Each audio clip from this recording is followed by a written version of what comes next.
And we're back with this portion of the Real Estate Radio Hour here on WCCO. It's interesting, and Lauren and Tommy are with us, and Matt Helling has joined us too. It's good to see you guys. You have a nice Thanksgiving? Absolutely, a lot of turkey. Yeah, and now you kind of walked in here pretty slowly, actually. Good morning, Denny. Good morning, and Matt Helling is in too. And by the way, this segment is brought to you by Cambria Mortgage. I know we have about 4 or 5 minutes in this particular. Did you hear that last caller about the contract for deed? Did you guys want to have any comment about any addition to what Andy told him? Well, it just kind of goes with what Andy was saying is the seller is going to be acting as the bank. So with the terms, it obviously applies with the agreed-upon down payment. Usually it's right around 20% of the sales price, and then an agreed-upon interest rate that benefits the seller because they are acting as the bank. Any other comment from anybody? No, pretty much hit it on the head. He covered it. Well, in the terms, as you said, if you don't make payments, really the end result is no different than if you were going through a bank. You're going to have to make arrangements to get back on track, or you'll have to at some point lose the home. So. Well, one of the main topics we wanted to get to today was the lowball offers, right? And most U.S. markets are still favoring home buyers, but are sellers really desperate and willing to take any offer you throw their way? Are we hearing that, seeing that? What I'm seeing in the market is actually that we're in a pretty aggressive market. If the houses are priced right, it's pretty common to be in a multiple offer situation. And with that lowball offer of the buyer coming in and with a lowball offer $10,000, $15,000, $20,000 under and saying, well, the seller should just be happy that I'm writing an offer, they should take that.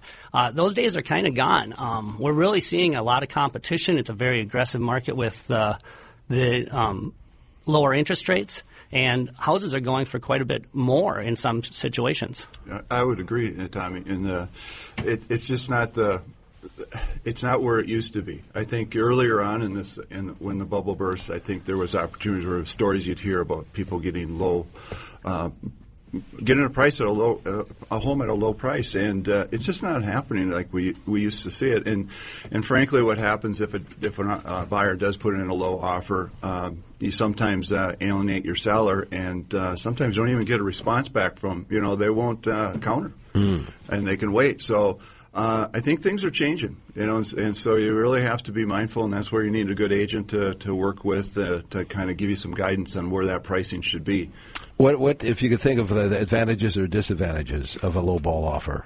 Well, the advantages, I guess, is I'll throw it out there and see what I get. See if it sticks, yeah. But at the same time, there's a real gray area because you could come in too low where you might insult that seller and they might not even want to deal with you. They might say, hey, I'll counter back at full price, or not even counter back, bring me a real offer. Or worse yet, if you have a home that you're in love with and you do try to get a deal, let's face it, everybody's getting a deal compared to 2006 That's prices. True. Yeah. So if you do come at that low offer, you just don't get a response. And if you were loving that house, you're going to be second or third or fourth. It's always got to be a win-win situation for both the buyer and the seller. And that never changes, right? Right. So what do buyers today need to know? What do they need to know about the market? Well, one thing is that it is very active, very aggressive. Also, just kind of using your realtor, using the tools that he has.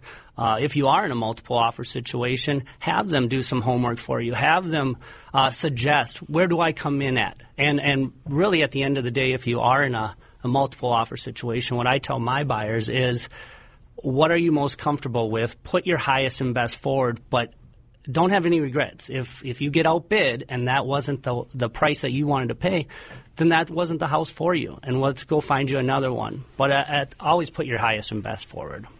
All right, tell you what, we're going to put our best forward here as after the break again. So why don't you guys hang on, and and Matt Helling is joining us too from Cambria Mortgage. By the way, if you have a question, we always welcome yours either by text or by phone.